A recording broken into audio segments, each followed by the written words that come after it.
Hey guys, welcome back to the Hear Me Roar pod. I am Tobi and my co-host is none other than the Kate Save, which you might know her from Shark Tank. She's also founder of BeFit Foods and picked up Telstra's Business of the Year award too.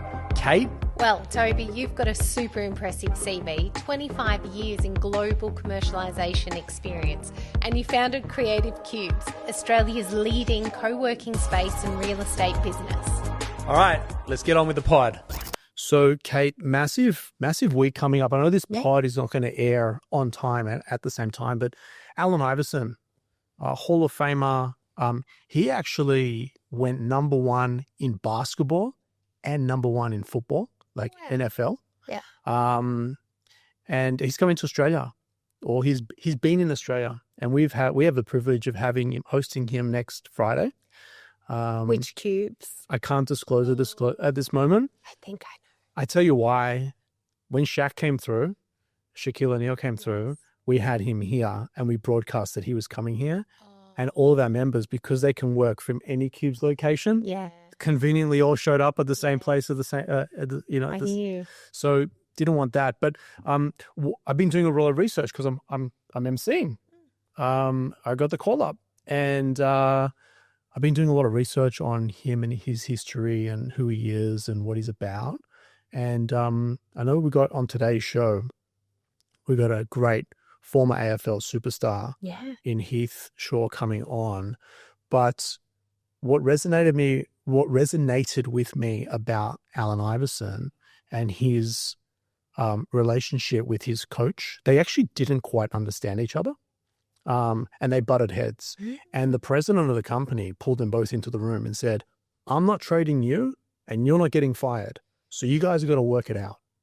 And I heard a similar story. I can see where this is going. Yeah, I feel with Heath, So I'm not sure about that history. Maybe we can double click on it. But Heath refers to Mick Malthouse as his second father. That's right. And not so much Nathan Buckley.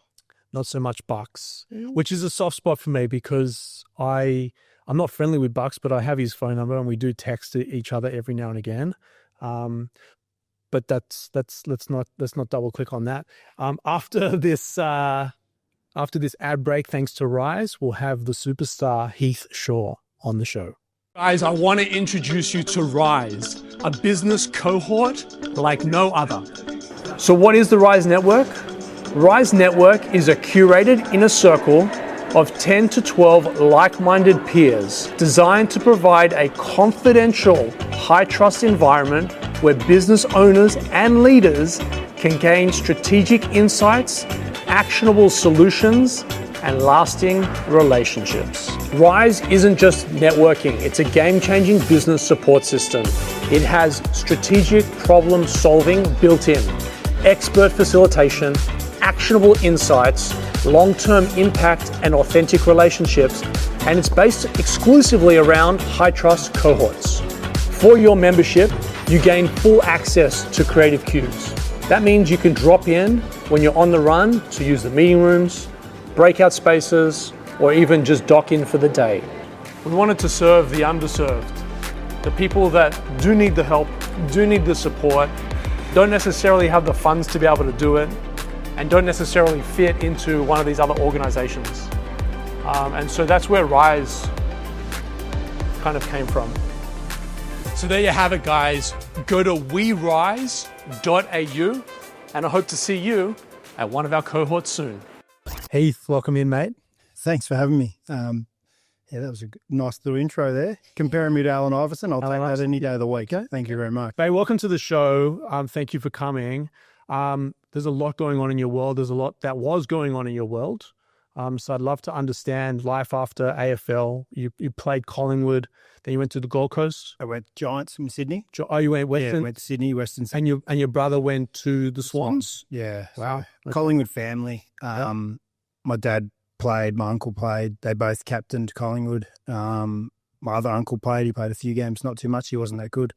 And then, my brother and me came through and all played. And the Shaw family was sort of known around sort of the Collingwood as a Collingwood sort of legacy team, legacy family. And we were the first family to play 1,000 games combined. So yeah, wow, that little record. Surely that's like not even in contest. Oh, there's a few up there. Really? Yeah, there's a few up there. The 4 Danaher brothers, so they but my uncle Tony and me did all the heavy lifting. We played over 300 each, so we looked after my brother and all that sort of thing. So, but I heard that stat that it's less than 1% of players that get to 300 games. Yep, I think that's right. It's amazing. It's a little bit scary because that means it's 300 weekends. So how many years? 17 years 17 or something? years. Yeah. Wow. Yeah. So 300 weekends is 17 years. Yeah, so 300 weekends of footy. And talking about like being a bit chaotic, the funny thing about comparing life after footy to when I was playing, like playing is so much easier. It's so much like less chaotic, even though it seems like it's crazy because we get told where to go, where to be, what to eat, how to train, all of that sort of thing. Like structured. Every moment of the day, it's like I say to people, when you leave school, year 12, you pretty much, if you get drafted, you go back to school. You've got some people telling you send out your program on the Sunday night and you'll know Monday, Tuesday, Wednesday, Thursday, Friday where you need to be at every point of the day. So, and a personal question, and I hope I'm not being offensive here. I don't think I am, but he will tell you as it is. I'm coming with love. Yeah. How does that go? How does that structure work for someone with ADHD? Yeah, to be honest, it's the best. Is it good? Yeah, it's the best scenario for All right. someone with ADHD is to have a routine, a structure, because then we can just dive into that and we know what we're doing every sort of minute of the day. And the thing is, for people who have ADHD and don't have that structure, they actually don't know what to do. And so the worrying thing for most AFL footballers when they finish, but for footballers with ADHD or something like that, there's no structure. Sure. You've actually got to map your own journey and you've got to figure out your own routine. And that was probably a little bit scary for me finishing football, figuring out what that was going to be. But over time, sort of figured out my own little routine.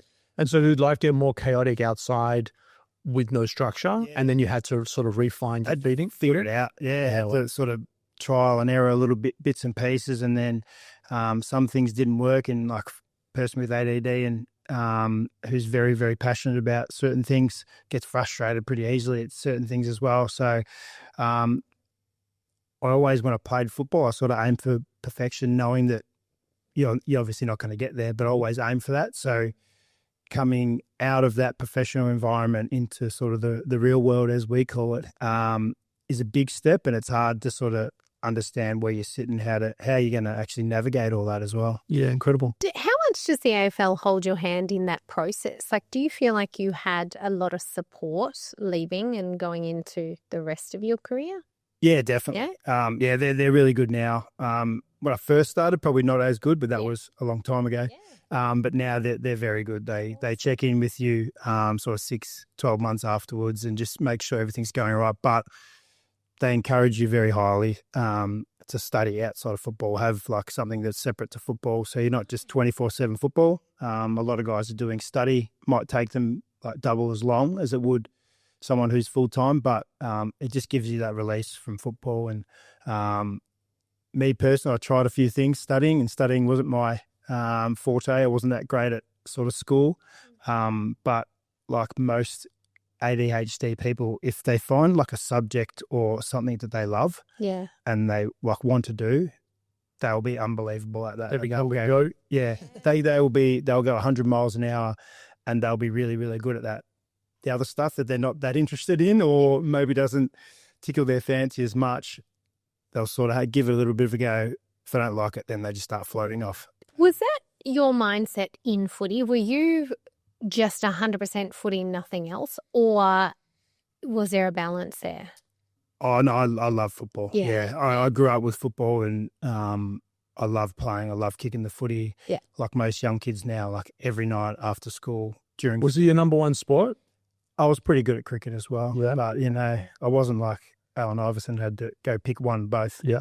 2 different sports. Football and cricket were my favourite, and obviously football sort of took over. But yeah, it's when I loved it so much, didn't necessarily mean I was going to get drafted like my dad and my brother and all the ones before me. But there's a big chance because I was all in from a very young age. So Kate, you said, well, you didn't give me permission, but you said Heath will tell you as it is. So I'm going to go a little bit into some deep waters, potentially get bitten here.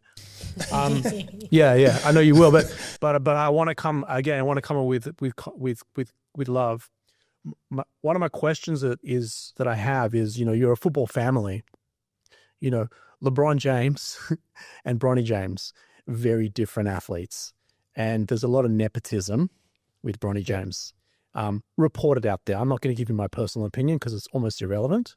Was there any of that because of the history of your family coming through, or you were like you represented yourself and were? Yeah, no, there was. I think there definitely was that pressure of the Shaw name. My dad was captain of Collingwood, played in 4 losing grand finals. My uncle was captain of Collingwood. He won a grand final, and so there was pressure probably from that regard, but most of that pressure went to my brother, who's 4 years older. He was a full forward, right? He was sort of half forward, half back, forward, but he was the first of this generation coming through, the next generation. So he had a lot of pressure. He went really high draft pick. Junior was a gun, and then so all the pressure was pretty much on him. And 4 years later, the next sort of wave came through, which was me, and there was a bit less pressure. There was always obviously the sledges on the field. You only got drafted because of your name. You only got drafted because of your family and all that sort of things. But take that with a grain of salt. It's the proof is in the pudding. They're not going to just draft you because of your name. You do have to have some form of with the exception of Bronny James. Yeah. But okay, be that one. And so everyone talks about the Smother in 2010 in the grand final with Rewalt, was it? Yeah. What was the moment for you? Was that the everything, or was that just something else that happened? It's so talked about. Yeah, the funny thing about it is, and I say this a lot when people ask me that question, it's like, you played 325 games of football, and you're going to be remembered for a smother, which is not the most glamorous thing. It's not something that everyone would say, I can't wait to go out and smother that person. But I think the situation that I was in, obviously it was in a grand final, and the opportunity arose, and I took that opportunity at the time. Absolutely thought nothing of it. That's my job. Yeah. You're supposed to do that. But after the game, when it was sort of highlighted a little bit more and talked about a bit more, I was more than happy to jump on the bandwagon. So it was the most important thing in that game, and that's the reason why we won the grand final. So definitely took that as a bit of a claim to fame. But I think the best thing about it is it isn't a mark, it isn't a kick for goal. It is something like we call the 1%ers in football. Totally. That coaches love. Coaches will highlight behind the scenes, but TV shows and all that, I'm not going to highlight something like that. So, yeah, I'm very comfortable having that in my repertoire, but I wouldn't have thought it would have ever been in my repertoire. The Toyota, what do they call it? Yeah, the ad. Well, so, I mean, in my sport, which is basketball, defense wins championships. And it sounds to me like that Smother helped you win the flag. Yeah, well, I was a defender, so I totally agree with that statement. And speaking about Mick Moldhouse, he agreed with that statement. Let's talk about Mick. So you've been out there saying, you're out there known as Mick being, a father-like figure to you. Yeah, it's not necessarily like we were instant connection, like best friends from day dot. He made me work hard to get my first game. He made me work hard at training. He helped me improve. But the thing with Mick is he was always honest, like straight down the line. And he would always have his players' backs. And no matter what happened, if we did something wrong on the field and it was clearly wrong and everyone knew that, Mick would always back us up. And that's what we loved about him. And that's why you don't go out and play for your coach, but if you're going to play for someone, it would be someone like Mick. And over time, like obviously everyone sort of goes off in their own directions, but we always catch up for our premiership reunion, and we always catch up with Mick once a year, a certain group of guys. And those guys are probably the guys that gave him the grey hairs while he was hurting. This is the Rat Pack. Right. Who is that? Well, there's like an extended group, but the originals, Alan Didak, Dane Swan, Ben Johnson, and myself. And there's an extended group of about 5 or 6 others, but those 4 us four won the premiership together. Yeah, yeah. So sort of like My hubby and I were there. He's a raving Collingwood fan. He would do anything to be in the room. Right? Yeah. It's funny because we were like, as I said, we gave him grey hairs. We used to go out on the weekends and enjoy ourselves, but we were the hardest trainers when we rocked up during the week. And Mick loved that about us. He loved the fact that we were like rat bags a little bit, like he was growing up.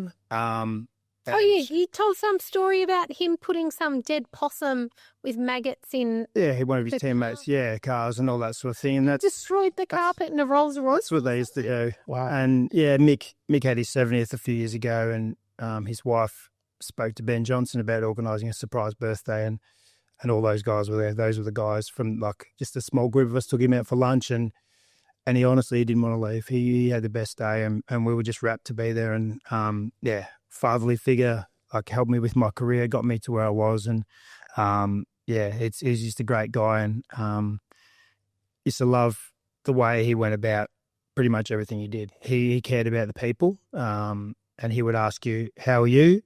How's your family?" Pretty much straight away. So he always made sure he was invested in his team. You guys had an amazing stage. The AFL is, I lived in Los Angeles for 10 years, and I would go to a local pub or something on grand final night with all these other Aussies. And, the stage is phenomenal. How have you leapfrogged off that stage to, post-career? Yeah, it's sometimes you do miss it, and you do miss being the centre of attention and playing for the biggest club in Australia. It's pretty hard not to be recognised walking down the street. So I think one thing, moving to Sydney and playing for the Giants sort of helped me in my transition out, because in Sydney, no one really likes AFL that much. It's more NRL. So that sort of helped with it. But I was very much, and we were sort of taught from a young age, probably from Mick as well, as like appreciate everyone that comes and watches you, appreciate everyone who buys a membership. You've got to turn up every week and play, because these people pay good money to come and see you. It's not like you think about that when you're playing, but if someone wants to stop me and have a chat with me about their kid who's playing football, or could you give me some advice on this, or bolt on the game on the weekend, or you could do better than that, I'm more than happy to sort of take that on board for 1 or 2 minutes, whatever it is. And that is so admirable. I always think when I see footy players down the street, you've got a family that go up with all the kids, and the people that stop and give them that attention, it's not everyone does that. A lot of people are so arrogant about it and just don't actually invest that small window of time that changes everything for that little kid. It's so easy to do. It literally would take 1 or 2 minutes. That's life, to like talk to these people. And even funny when I always laugh when people say, like, even if you're eating dinner or something like that, and they say, "Oh, sorry to interrupt you while you're eating," and I'm like straight away I'll say, "Well, you're not, because that's what you've done." And they think like straight away I'm only joking. It's okay. Don't remember. Like, it's just like, I know they just want to do it, like they just do it. And I'm like, yeah, that's it. It doesn't worry me one bit, that sort of stuff. And I was lucky enough to play for so long, lucky enough to play for a big club. So what's a small thing like that in the end? Do you know, I saw that in Sam Newman, which blew me away. We grabbed a coffee and there was all these workmen on a site or whatever, and literally 15 of them came over, and he sort of looked up, and straight away just the courtesy that he gave them and the time. And I'm like, this is, you have to have worked on that, not to just, it's a conscious effort. Yeah, and it is. It does take effort as well, because there's a lot of Collingwood supporters out there. You find them literally all over the world. No matter where you go, someone will pop up. So it is something like that. But like you said, like if you like, it might be a little kid who have a photo, and then they'll look back at when they're 21 and say, "Oh, I had this photo back in the day," and that's cool. I think that's cool. So yeah, I mean, there's tons of photos of, again, back to my sport, there's NBA athletes that have got photos with Kobe, and then they were facing him in the finals or playoffs. And the ESPN reporter will go, "Hey, look at this photo of Jason Tatum, who went to the Kobe Clinic as a kid, and now they're up against each other." It is cool. It is phenomenal, yes. And so, what are you doing today? Like, you got out of bed, obviously. Yeah, I got out of bed. You didn't brush your hair. No, glad you came. I didn't. I'm still working on that. Sort of life after football is, and I spoke a lot with my manager in the lead up to knowing coming towards the end. So a little bit of a plan around what that will look like. And someone like me, and one of the wise words I heard from one of my former teammates was, everyone's like, what's your dream job? I said, and he said, we've lived our dream job. I was playing AFL. So whatever we have next isn't going to live up to that. Like, you're not playing in front of 100,000 people. You're not working behind a desk in front of 100,000 people. So the next thing, finding what was next, was going to be something a little bit of a trial and error, like I spoke about before. And I've tried a few sort of different things, went down the media path, did some building development stuff. Wasn't that much hands-on, but sort of had a bit of an interest in that, and sort of stumbled upon a couple of things. I invested in a betting agency. Love going to races. Yeah. Love putting a bet on. Might as well invest in something that I love. And from there, got into a job through them. They gave me a job in marketing and learned a bit behind the scenes, and that was pretty much my first real job. Wow.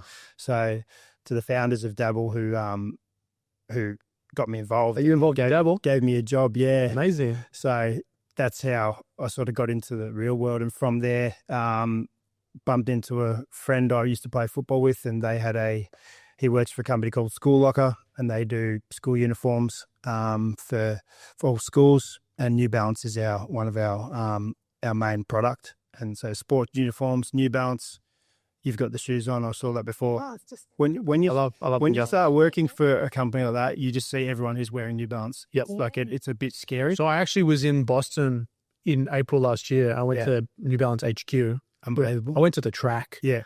which is the fastest track on planet Earth. There's the most amount of world records set at this New Balance track. And I got to go behind the scenes, and now I can't wear anything else. It's crazy. And I'm like, as soon as I start working there, when people walk in the street, you just see New Balance. Yeah. New Balance everywhere. So I do that, and that's pretty much touching base with schools and seeing if they want to get New Balance apparel into their schools.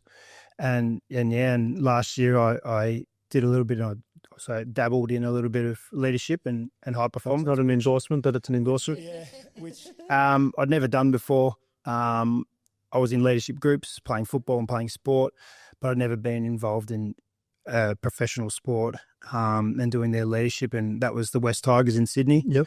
who had finished on the bottom of the ladder 3 years in a row. And last year we improved a little bit. We finished, I think it was 12th or 13th, had 9 wins, and it was progression up, and it was just a massive learning curve for me. Amazing. Different sport and different environment and totally different AFL. And yeah, I've just been literally trying things that I think might suit me. And then eventually I'll figure out what it is that I want to sort of jump into. What was it from your career that you think you could really take out and put into the NRL club? Like, were there things that you went, oh, I know, like you've seen it before? Like 17 years of experience is phenomenal. So you've got guys that have been playing, what's the average tenure? Yeah, I think the average is 5 or 6 years. Yeah, right. But it was hard because NRL is a totally different game. Yeah. It's such a different mindset to sort of AFL, but sort of the same sort of things around sport, and you would know like basketball. It's sort of the same rough sort of ethos on what you want to do and how you want to do it. It's just how you do it.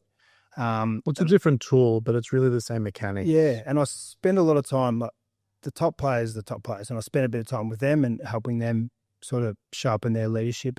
But I spend a lot of time with the younger guys, and these guys, same thing, come out of school and they're into a professional environment. They get told what to do every sort of minute, every day. And I sort of said to them, I said, it's good to understand like what your program is and how to do it and someone telling you. But if you don't own your own career, if you don't own what you're doing, and if you don't question it at times, then you're just going to be another person in the pack. Mm-hmm. I said to them, everything you do when you're at the club or when you're away from the club, think about it as like, do it for a purpose. And what is that purpose? Why are we doing 500s?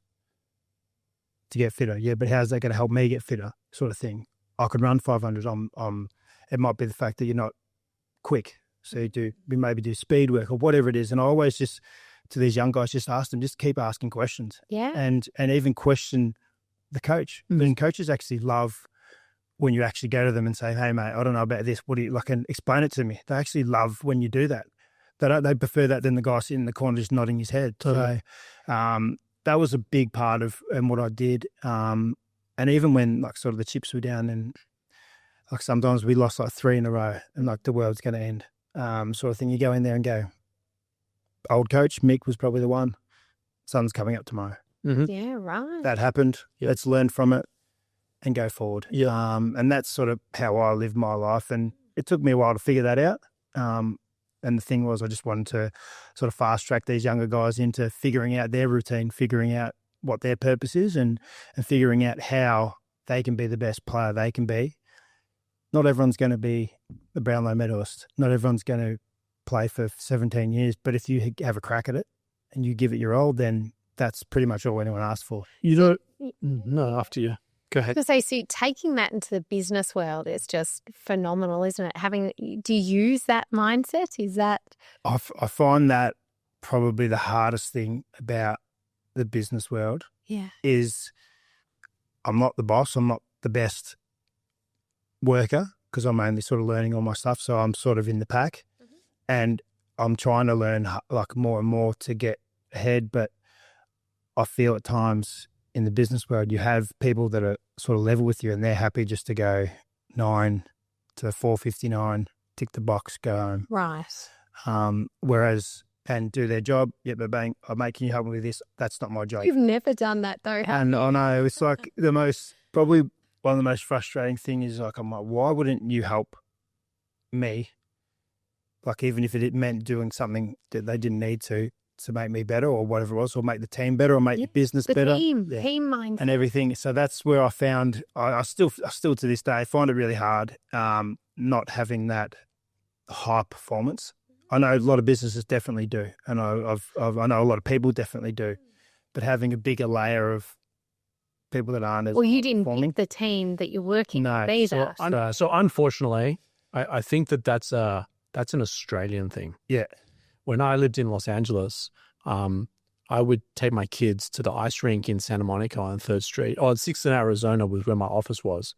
And I would park there because my office had parking, which would save me having to go into the public parking where, firstly, you're paying, but secondly, you're not guaranteed a spot anyway. The traffic there is just insane.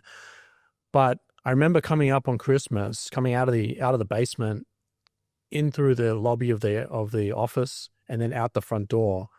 And the place was packed. People had their headphones on. They were coding. They were working. They were hustling. You come to Australia, and I've said this so many times publicly on tons of different media channels.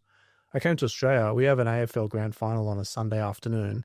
No one's in the office on the Wednesday before because there's an AFL game on Sunday. Yeah. But that's Sunday. That's like 4 days, 5 days from now. Yeah. No. So I think like the clock in, clock out. There's two things. There's two sides of that coin. I would love to be able to clock in and clock out sometimes. Same. I would just crave, I show up, I do my job. Take a sick day. Yeah. Work the system, hang out, take my annual leave and just run the clock as I need. I would love to do that, probably for about 10 minutes. By the way, when I went away for summer vacation, I said to our CEO, I don't know if 3 weeks is going to be enough, Michael.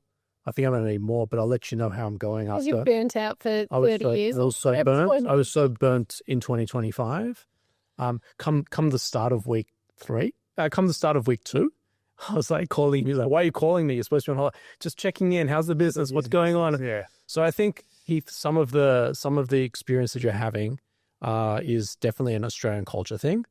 But the flip side to it, and the thing that I admire, and the thing that I work hard for, is the discipline within the sport enables you to be so much greater at the next thing, because the people that are adjacent to you in your peers, they haven't got that. They haven't got the 17 years. I was going to talk before, 17 years in a non-contact sport is unbelievable. Some of these NBA players, they don't span 17 years. A few of them have made it to 20, but very few, right? You play AFL where your only level of protection is your mouth guard. No pads, no helmet, no nothing. So 17 years is phenomenal, but the discipline, the daily routines, the recovery that you applied to show up for the next day is really, really important. And then in terms of you in the pack, I'm actually not the CEO of my own company. We have a CEO. I don't report to him. I'm adjacent to him, but the team and everyone reports to him. But leadership is really, really important. There's some people across the business that think they're leaders and they're just flapping in the winds. And then there are people that have got the discipline and the experience. Do you think question for you. Sorry, I don't think it was. This is my show. I ask the questions. Yeah. Do you think you're born a leader? And do you think even if you're not born a leader, you can be taught to be a leader, or you can become a leader? Yeah. So the question that I get often asked is, are entrepreneurs born or raised? I think there's, to your point, you've had footy in your blood since you were born. You know, I'm sure much like my father-in-law, your grandpa probably put a scarf on you the day the minute you came out into this world. My father-in-law did that. Don't hate, he did it for Essendon. But my girls on footy day go to when they have to wear footy colours to school. Yeah. My girls go in Lakers colours. We're basketballers, and we're hardcore for our Lakers and our Southeast Melbourne Phoenix. But I think there's a couple of things to that. I think innately it's in you. Yeah, like you said, It's definitely in. You said to me last episode, or maybe between episodes, I saw you ice skating. Yeah. And you're like, my mom was a figure skater. I was like, you looked amazing on the ice. And you're like, I've never done it before, but I just did it. So it's pretty good. So to answer your question, I think some of it's inside, but I actually think most of it is environment. You know, and if we actually flick to James here, James is actually one of my own superstars. He grew up in housing commission. Didn't have leadership around him, but innately believed in himself, and now runs a multi-seven-figure business doing incredible stuff. James? Yeah, and I think that's so much to being in the environment. Like, I wouldn't have learned all this stuff if I wasn't around. You were constantly learning from all these different entrepreneurs that come in the space. Like, I've learned all this stuff because I've been around it for the last 10 years. 10 years, I just learned this stuff naturally. But growing up, so I taking Heath's question and pointing the lens on you for a minute. Good question, Heath. Now we're really off the show. Oh yeah, let's do this. No. So to answer your question, I actually think he was born, because he definitely wasn't raised, and the environment that he grew up in was anything but positive. Right or wrong? Yeah, no, 100%. There was no pathway to be like successful where I grew up, or no pathway to learn all about business, or even just have a normal sort of life. So yeah, I think it was in me, but so much of the work has been learning and figuring out all the skills. Like, I've got the ambition, or I've got the potential, but I just don't have the skills. I didn't have the knowledge, and that's really like the big change. Yeah. So I think a lot of it's environment, but I think you have to have something inside. What about you? Yeah. Oh, I think very, very similar. But I think like the best leaders are definitely like it's born. Like they are. Like, you sort of know straight away when they're younger that they're going to be a leader. I wasn't a captain of any of the senior football clubs I was at. I was always part of like a leadership But that's group. because it was like an elite environment. So to not be a captain in the top 1%, 2% of the environment, I think is fine. But then when you come to like everyday Joe, you absolutely have to be. Oh yeah, and I think I didn't really need a title to be a leader. And if you probably watch any highlights of me or while I was playing, my game was built on leadership. So it was built on like communication, and it was built on just directing people and telling them where to go. And a lot of people say, well, why are you doing that? Yes, I want to win. But two, it actually makes my life easier. If everyone's in the right spot and I'm in the right spot, then that makes life easier for everyone. So from a very young age, and having a brother 4 years older, you always want to beat your older brother. And then my dad, and he had 4 brothers, and they were just punching on in the backyard. So we sort of learnt from that. And I think I was definitely like born into it, and yet I grew into my leadership style as I got older, and that's what I sort of found out what that looked like as I got older. I have a little nephew who will be here next week to meet AI. He's 11, and he, not physically, but he gets beat up every day by his older brother, who he's 11, his older brother's 17. They want to play basketball. The younger one, his name's Kobe of all names, wants to play pro. But he goes into the backyard and gets beat up every day, not physically, by his brother one-on-one. which is only going to make him, when he goes and plays alongside 11-year-olds, he's above, he's able to do stuff that others aren't capable of. For me, it's that being challenged, isn't it? There's something about you need to be challenged. Like you had it tough. You lost your dad at what age? So he got sick at 14 and died when I was 16. So I think there's something about that grows from. So my dad, I don't think I've ever said this publicly, but my dad, when he knew he was going, he grabbed me and said, you need to be the man of the house now. I'm a one of 3 kids, but they're all female. Yeah. Single, like my mum's never looked at another man. And she listens to this podcast. She's loved and lost, and she's content with that. I married a girl who's only got sisters, and I've got 2 girls of my own. So like being thrust into, you need to be the man of the house and look after. That's sort of like, that was my jolt at sort of 15, 16 years of age. I'm 45, so I've carried that.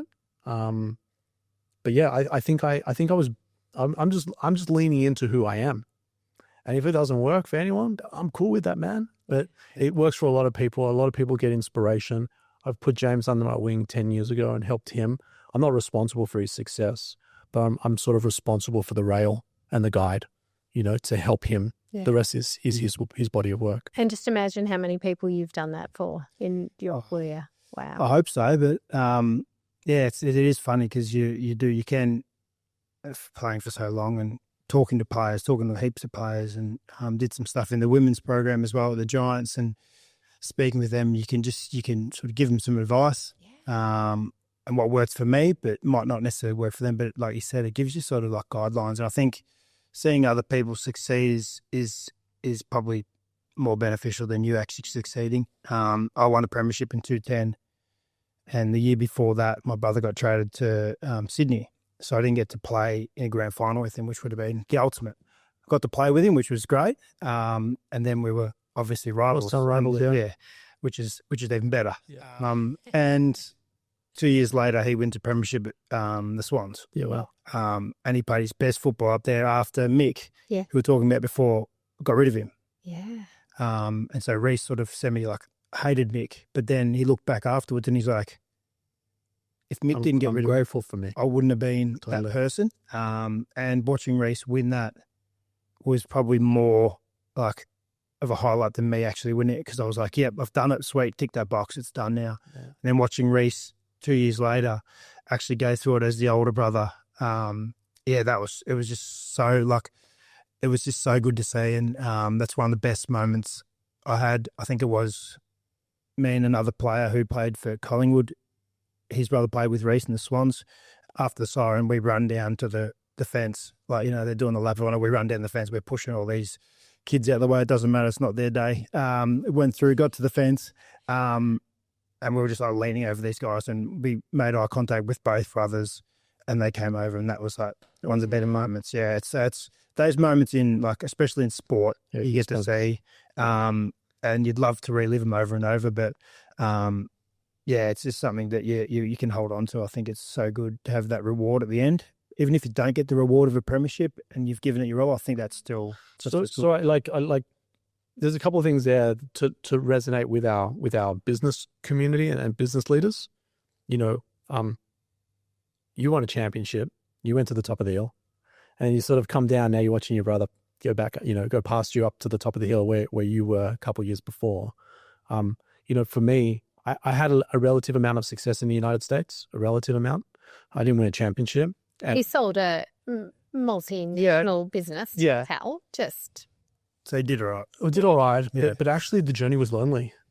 And the journey was actually quite horrible. So the scoreboard was amazing. The bank account was amazing. But there's this hollowness inside of me, right? You didn't have the premiership reunion or the sale reunion. I was catch up with people. I was a solopreneur. You're sitting at the bar by yourself. Yep. In fact, I remember my daughter Madison was born, and she was just eligible, I think, by a few months to be able to get on an international flight. She was old enough, her lungs and her body could cope with the pressure of being up in the air for an extended period of time. And Sim went to Hong Kong because her sister was in Hong Kong at the time. And I woke up and Sim calls And she's like, hey, like, did it close? Did it close? And we're like, yeah, it closed. She's like, wait, so the money's in the bank? I was like, yeah, we're done. And she's like, great, what are you going to do? I go, well, you're in Hong Kong with our daughter. I'm in Los Angeles by myself. She's like, go buy something, go do something. Go. I was like, so I went and bought like, I don't know, a couple hundred pairs of sneakers. Yeah, I was going to say, obsession and it just didn't fill a void. It was just this emptiness, right? I hear that all the time, don't you? Yeah, and I woke up, so that was the Friday. On the Monday, I checked in to the company. The company had bought my company. Transaction 1. Transaction 2 is we also want you to come work for us into the future. So I reported to someone on the Monday. And I remember for, I reckon about 2 years, I felt like I'd sold my soul. I felt like, and I'm wondering if you're feeling the same way when you're coming out of the AFL, you've had your team around you. Now you're no longer on the team. You're actually pushing through the crowd to get to the front of the stadium to embrace your brother. But, and so this journey for me, Cubes, is about enabling success for others. It's about trying to get around people, trying to lean in, have good stories, good conversations, great connections to help everyone get to the top of the championship, because to your point, it is more gratifying when you see others succeed. Yeah. But beyond yourself. It's pretty similar. Like my footy mates, we're still very close. Like the Rat Pack's pretty close. We catch up a fair bit, but life after football, it's like you're always obviously going different directions and your business, different businesses, but we're always there to help each other out, and we're always there to try and help each other to make them successful, whatever it is. We always say to our group, and we've got a WhatsApp group, our premiership group, if anyone needs anything, just put it in that group. Someone will know someone who knows something. And that's a cool connection that we have. And it's so good to have, like, that's 22 guys. And then you have my other mates. And I think the people who are my close friends and who I've surrounded myself with are pretty loyal, and they're the same sort of mindset as me. I'd rather you succeed than me. Like now, that it's sort of that thing, and I'm getting a bit older now, like I'm 40, and it was like, oh, what do you want out of life? And like I said before, like I've lived a good career, and this is sort of the next part of it. And if that career is not as successful as the previous one, I wouldn't be that upset about it. Yeah. As long as, like, a mate of mine who might not have had a good career or whatever it was, they might be booming. It's like, I love to see them succeed. I love to see my nieces and nephews succeed in what they do or whatever it is. So for me, it's like I'm pretty comfortable in the fact I've been to the top and that's done and dusted. And yep, I can sort of wash my hands of that. Relive it every year, as I said at the Ruler. But the pressure's off now. You don't need to perform. The pressure is off, but then I still have the drive to. Sure. I do want to win another championship doing something else, and that is in the business world, which is a lot harder. Yeah. Sorry. So it is a lot harder, but I think you have an advantage, and you have 17 years. Well, actually, that's pro league, right? Yeah. You've got 40 years of discipline, hunger, focus.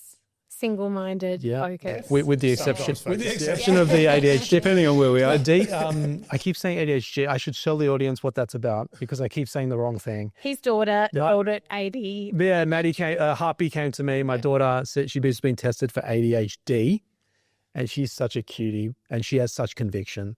She could tell you something which just doesn't make sense, but she's like, I'm braining, Dad. I'm braining. But she told me, she's like, she's been tested for ADHD. And she came home and she said, Dad, don't have that. I go, why don't you have? I don't have ADHD. I was like, oh, thank God.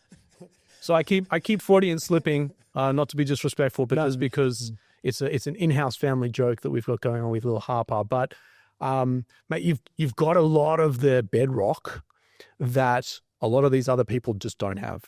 And I would love to be able to help you in any way possible to extract, not for anything else, but to extract your eyes to show you what I see and to show you what could be commercially quite advantageous for you to be able to monetize and grow and or form a team around you, knowing where your strengths are and where your weaknesses are and who you need to supplement. Like we talked before about your brother. I think I saw him as a 4-4. You're like, no, he played mid. Yeah, mid, half, forward, half. Yeah. Okay, so So we need someone at full, and we need someone at back, and we need someone on the ball. Like there's different departments that are no different to different spots on the field. And if you can recognize that from a commercial lens, man, I think you've got 40 years of commercialization advantage.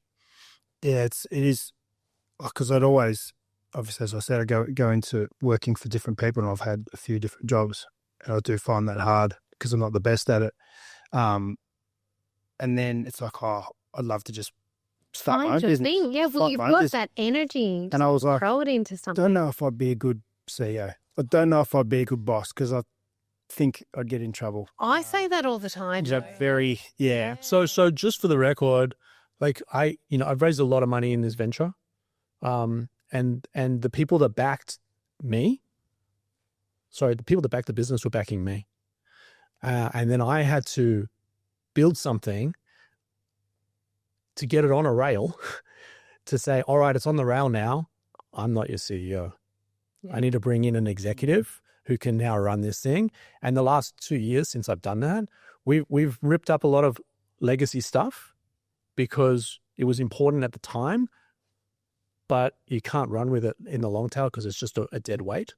And so there's no shame here, man. Like I keep saying to Josh King, who we've had on the pod, he's their head coach for Southeast Melbourne Phoenix. He's a legend. Yeah, he's a legend. He's unbelievable. In terms of culture, people and culture, man, I've seen some stuff that I'll share over time that I've been in awe of Josh. But I said to Josh, like, man, put me on the team. He's like, can you shoot the ball? I was like, I'll be the best bag carrier you've ever had. I'll be the best ball pumper you've ever had. I'll be the best. Just put me on the team. There's no ego here. I just want to win a championship. I want to be 5'10" white Jewish boy, win an NBL championship. Never been done before. Even that, it means I just go carry the bags, and I'm good with that. Yeah, I'm really good with that. Yeah. But mate, I think we should. Wait to see. Yeah, what I can't wait to. Yeah, I think you're a weapon Wow. waiting to be unleashed, and I think the first 40 years of your life dangerous. Yeah. But I think that danger could be like phenomenal for the world. Yeah. Because you've got that discipline, that experience, that understanding, that team, that camaraderie, that, hey, I don't play in the full forwards, but I'll be the best guy on the ball or in the backs or whatever position you play. You're the best leader. Yeah, that's exactly what a true leader everyone is. else up, and that's what you said. You don't need to sit at the top. You just pump them up, and that's what I did with my company structure. I had it all structured by government people that come in and tell you there's a way of doing things and it must look like this, and we won grants and all of this. And when I sat at the top, I was a terrible leader because I didn't have the skills, but I made the company flat. And then I play with the team, I have fun, they have fun, we get an outcome. But when it's shaped like a pyramid, no one's having fun. Yeah. I was the worst version of myself. Yeah, like I used to resent coming to the work, right? I used to resent coming here because like I had to do shit that I subscribed to it, but I was setting myself up for failure because I was in the wrong position on the field. And now I sit as the executive director outside of the business, tinkering with staff, playing with staff, speaking with the staff. A lot of the stuff that I do is actually high failure, but once it clicks, I bring it into the world, into the business, and I gift it over to the CEO, and he systematizes it and grows it and generates the revenue out of it. Yeah, I get a bit of that, like just from someone who hasn't been in the business world or the real world for very long. It's like a lot of people revolve around their titles and what that looks like, and it's ugly. Yeah, it's like I don't actually get it. Like, no. Well, but it's whatever point has been set up incorrectly. Yeah, and I just like referring back to footy terms. It was like whether you're pick one or you'll pick 101. Once you make it on a list, the rest of your teammates don't care. Yep. They only care about getting picked for the Saturday game.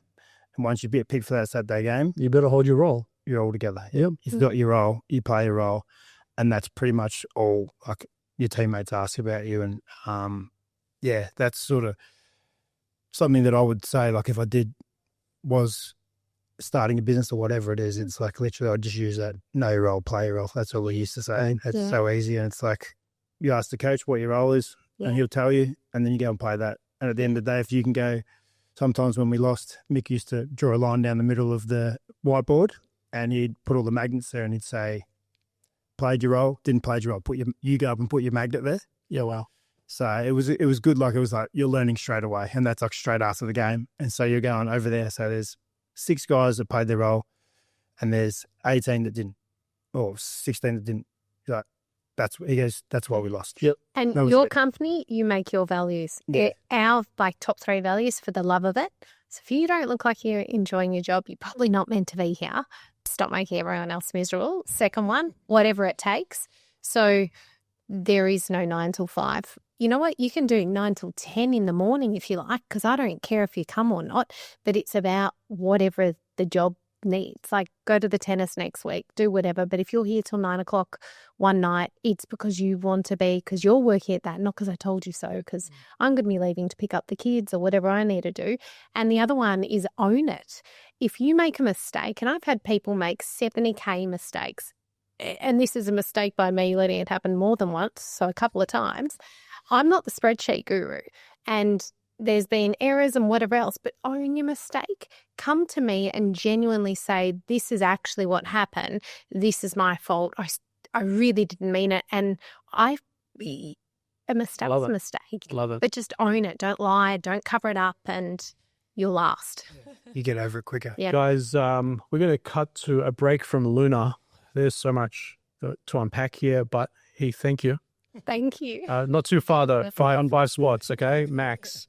Guys, we're back after Luna. weareluna.co is a great place for you and your business to start off with phenomenal accounting and legal services. So if you're a startup or a scale-up looking for legal and finance support, or alternatively looking to raise capital, weareluna.co is where you need to be starting off. Kate, thank you for bringing Heath onto the pod. I have to thank one of my best girlfriends, Lindsay. Okay. Lindsay and Heath have been mates for decades, and yeah, great guy. Amazing. There's so much. I'd love to get around him and try and help. That energy. Yeah, I just think he's got so much that he doesn't realize he's got. And I would love to be able to unlock that with him and for him. And all those qualities and traits naturally, that altruism and that empathy that you can't learn. You are born with that. It's innate. It's something in you. And I got to tell you, I didn't say this in front of him, but I used to go every year to the Anzac Day test. Oh, yeah. Bombers. Collingwood? Yeah. Yeah, and my father-in-law is hardcore Bombers. Oh. Hardcore. Like, I had to remove the beanie off Maddie when she was born and put a Lakers one on because he was there waiting for her to come out to snap it on her. So we've got the same with Collingwood, my family, or husband, my current family, and my growing up family. My dad put Carlton socks on, and my husband. So I used to cheer for Heath and his brothers, not because I was trying to cheer for them, but just because I just didn't want Essendon to get up, because it was just a love-hate relationship for the Bombers. You know, we are, I guess, closet Bombers fans, but I don't really watch. I couldn't even tell you who won the championship this year. We know your basketball. I would never know. Yeah. Besides basketball, it's runners. So maybe that's hit the some box more with New Balance. New Balance. Yeah, for sure. Mate, thank you so much. Thank you, Lindsay. Shout out to Lindsay. Thanks. Kate, I'll see you on the next one. See you then.